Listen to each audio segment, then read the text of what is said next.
Voici le bonheur. Tu viens au monde et tes parents font en sorte que tu grandisses dans de très bonnes conditions. Tout va bien, tu as tout ce dont tu as besoin. Tu manges, tu dors, tu as tes jouets, tes vêtements, tu es au calme. Et ça va durer longtemps. Après tout, c'est ça le bonheur, non? Tu es libre de faire ce que tu veux. Eh ben non, car tes parents, ils t'envoient à l'école. Ils sont contents, pas toi, mais tu t'y feras.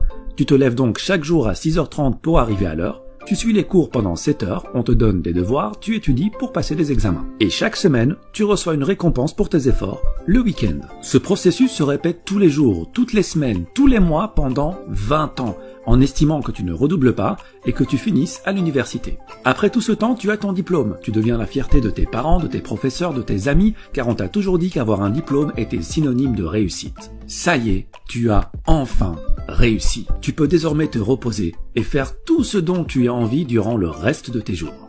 Après tout, c'est ça le bonheur, non? Tu es libre de faire ce que tu veux.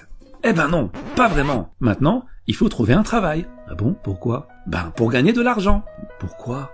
Pour payer la maison que tu n'as pas encore, payer les factures que cette maison va te coûter et acheter la voiture de tes rêves, car après tout, c'est ce que fait une personne qui a réussi. Alors, attention, pas n'importe quel travail, hein. Non, t'imagines bien que t'as pas fait toutes ces années d'études pour rien. Il te faut un métier dont le prestige est à la hauteur de ton diplôme. Donc tu vas être ingénieur, avocat, médecin ou architecte, tu vas limite travailler à la fonction publique, mais alors en tant que commissaire. Bon, très bien.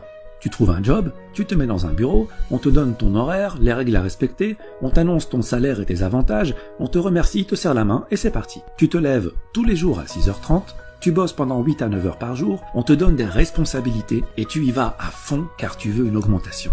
C'est facile, on t'a rodé à ça pendant 20 ans. Tu t'y habitues et à la fin de chaque mois, tu reçois une récompense pour tes efforts, un salaire. Salaire que tu utilises pour payer tes charges obligatoires, ta nourriture, ta voiture, les sorties qui t'aident à casser la routine que tu t'es créée et des vacances une fois par an. Et tu parviens même à mettre de côté, juste au cas où. Ah, après tout, c'est ça le bonheur, non? Tu es libre de faire ce que tu veux, une fois par an. Ah non, faut que tu te maries maintenant. Pourquoi?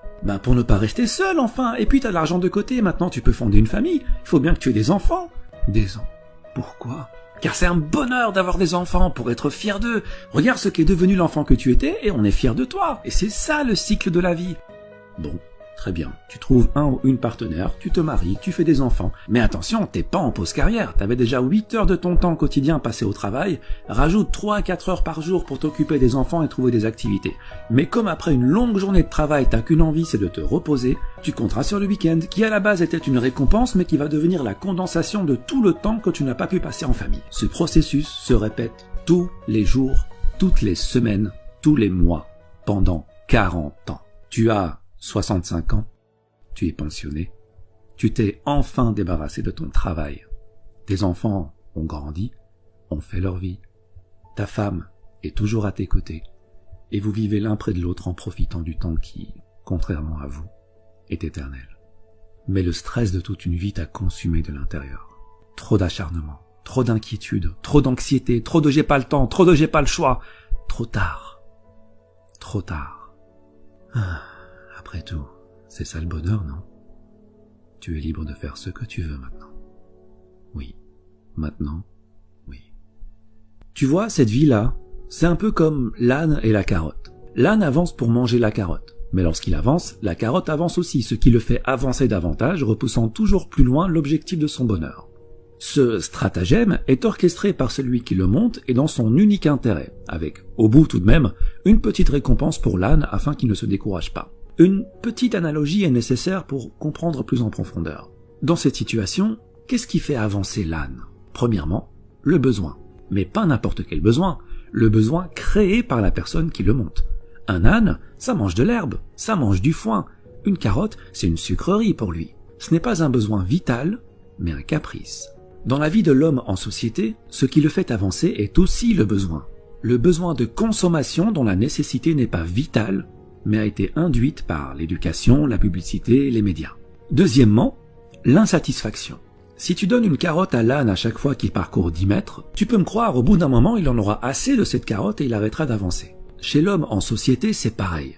Il faut le maintenir dans une zone d'insatisfaction assez élevée pour que son besoin ne soit pas totalement comblé, mais assez basse pour qu'il soit prêt à refournir les efforts nécessaires afin d'assouvir ce besoin. Concrètement, si ton patron te donne 10 000 euros par mois, tu seras totalement satisfait et ce n'est pas dans son intérêt puisqu'avec cet argent et un minimum d'intelligence financière, tu investiras dans l'immobilier pour dégager des revenus automatiques et plus besoin de patron. Il est perdant, tu es gagnant, ce n'est pas dans son intérêt donc il doit te payer beaucoup moins. Et s'il te donne que 800 euros par mois, il se doutera bien que tu iras chez la concurrence, ce qui n'est pas dans son intérêt non plus. Donc il va s'aligner pour te donner juste de quoi subvenir à tes besoins. Et voilà, la roue tourne. On t'a promis un avenir brillant et tu te retrouves à hypothéquer ton réel bonheur pour consommer davantage. C'est comme si on t'avait volé ta vie avant même qu'elle ne commence. 80% des gens sont coincés dans ce cercle. Et je dis coincés car la plupart n'aiment pas leur vie, n'aiment pas leur quotidien. Ils le trouvent malsain, mais ils disent « Ouais mais bon, si tout le monde fait comme ça, c'est que ça fonctionne, c'est que c'est la bonne manière de faire. » Ah ben oui, si tu lis les livres que tout le monde lit, tu ne pourras que penser comme tout le monde. Écoute, c'est normal que tout le monde fasse comme ça puisque tout le monde va à la même école. Celle où clairement le bonheur et l'épanouissement personnel ne font pas partie du programme. Celle où on ne t'apprend pas à être autre chose qu'un âne qui troque sa paix et sa santé pour une carotte. Mais que veux-tu? L'homme préfère en général un monde connu et malsain plutôt qu'un monde sain mais inconnu. Bon d'accord, mais alors, que faire? Eh bien le plus important, c'est d'être satisfait. Pas forcément de ce qu'on a, mais de ce qu'on est. Et je ferai une vidéo sur l'importance de l'être par rapport à l'avoir. En gros, si tu fais partie de ces 20% de gens qui sont heureux dans leur métro, boulot, dodo et qui, pour rien au monde, ne changeraient leurs habitudes, c'est bingo, tu as compris la vie et je souhaite de tout cœur que le bonheur que tu ressens se perpétue. Par contre, si tu fais partie des 80% de personnes qui ont cette routine malsaine mais confortable alors qu'elle ne va pas dans l'intérêt de leur bonheur personnel, pose-toi la question. Qu'est-ce qui te rendrait vraiment heureux? Quitter ton job? Devenir ton propre patron? Vivre au soleil?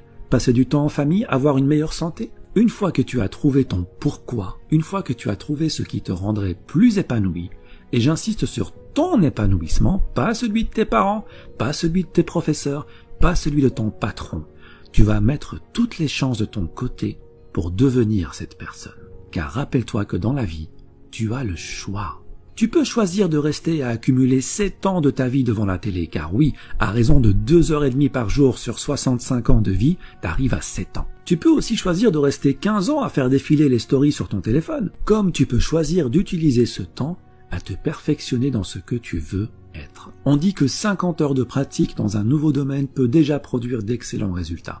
Il faut jusqu'à 50 000 heures de pratique pour devenir un maître en la matière qui peut changer le monde. Mais en moyenne, 500 heures de pratique te permettront largement d'acquérir une nouvelle compétence, de la maîtriser et de pouvoir l'enseigner. Cela représente 13 semaines à raison de 38 heures par semaine, ce qui fait à peu près 3 mois et demi à plein temps.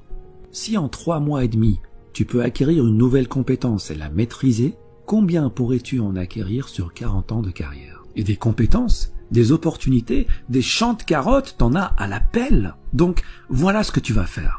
Tu vas arrêter la procrastination, car le temps passe vite et un jour arrivera où il n'y aura plus de lendemain.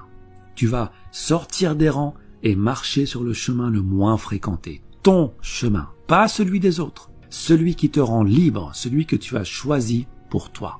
Tu seras seul, c'est normal. Tu perdras le soutien de certains, c'est normal. Mais tu seras enfin ce que tu as toujours voulu être. Tu suivras enfin cette petite voix à l'intérieur de toi qui t'a toujours appelé en vain et que tu as enfin décidé d'écouter. Et c'est ça le bonheur.